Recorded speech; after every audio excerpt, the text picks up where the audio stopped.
শেখ হাসিনা পতনের পর একে একে দেশ ছেড়ে পালিয়েছেন আওয়ামী লীগ সরকারের অনেক এমপি মন্ত্রী।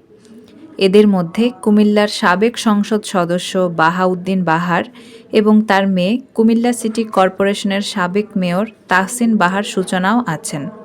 ভারতীয় বিভিন্ন মিডিয়ার তথ্য অনুযায়ী তারা দুজন ভারতে একজন রাজনৈতিক নেতার আশ্রয়ে আছেন।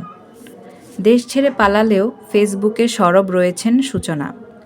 দেশের বিভিন্ন ইস্যুতে লিখছেন তিনি। নিহত সেনা সদস্য তানজিম সরোয়ারকে নিয়ে নিজের ভেরিফাইড ফেসবুক পেজে একটি পোস্ট করেন সূচনা।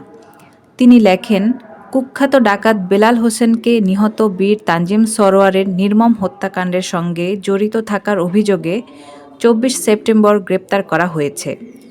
কিন্তু এই শীর্ষ অপরাধীকে ৫ আগস্টের পর মুক্তি দেওয়া হয়।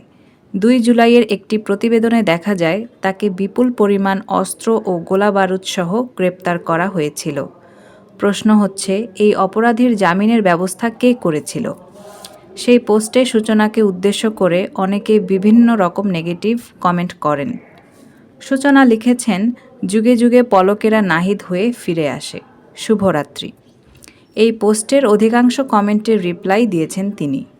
সংবাদের সূত্র কালবেলা।